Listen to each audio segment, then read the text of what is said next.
back in the kitchen with Hy-Vee dietitian Kaiti George. This looks like something that would be perfect for the holidays when you have a bunch of people coming in. For sure. Yeah. So the next few weeks, we're just focusing on easy, simple holiday options. I say there's enough stress in our lives to have to worry about what we're also going to be making. So let us help, right? All right, yeah. So today we are doing a holiday ham and Swiss sliders. This is something that I usually bring to our holidays because usually we'll just do some appetizer-y type things. So easy to do. And so we are just going to get started. Our first ingredient is just going to be the King's Hawaiian buns. Staple, Sounds like you're familiar with these from our pre-discussion. So with our buns, what you're essentially going to do, you're just going to take them out of the package, and then you're going to want to split it down the middle. So you essentially have two pieces here. So I'm going to set one to the side, and we're going to set one right into our pan. So from here, what you essentially are just going to do, I'm using ham and cheese, a Swiss cheese. You can use any lunch meat that you want, but you're going to take the lunch meat and essentially just layer it here. So you want to cover, you can make it as meaty or as hearty as you want, but we're just going to try to cover most of the bottom area with ham. And then, so I'll just add a few more pieces there.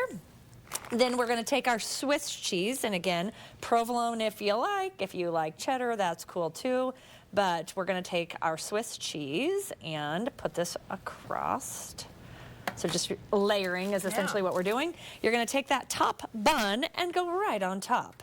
And one would think that this would be where you would finish. But the secret sauce comes with just a little extra work. So you have your appetizers ready, and obviously, like, that just took less than a minute to do. Yeah. We're going to do about half of a cup of melted butter. So into my bowl, the butter has already been melted.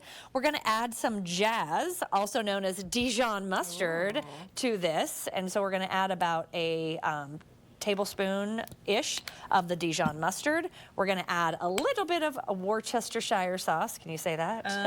I'm not going to try. No. We're going to do that. We're going to add just a little bit of onion powder as well, and this is just adding some tremendous flavor. So there we go. And then we're just going to mix this up. Ideally, you could brush it on your sliders if you have like a silicone basting brush. I am just going to take my spoon and really just drizzle it. And this is what's going to make the sliders so brown on top, and it's going to make it into a really awesome appetizer. You don't need a ton, but just every little sandwich should have just a little bit of the sauce. And then on top, this is a part. If you don't have poppy seeds, you absolutely do not have to add it, but it just adds some tremendous flavor.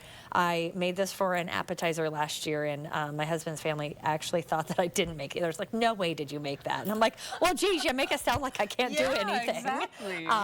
But then from here at about 400 degrees, you're just going to want to bake it until everything is nice and melted, maybe about 15 minutes. Okay. And these are delicious. So works great for a football party, works great for appetizers, and so easy. Quick bites at its finest right here. Yeah. Yes. People can snack all day on this. Yes. So then after they're done in the oven, just cut them up into like individual sliders, and they're just warm and toasty, and I guarantee you're going to want to go back for more. These are great. A lot of flavors. Yes, tons of flavor. All right. Yay. Well, thank you so much. Absolutely. We'll be right back.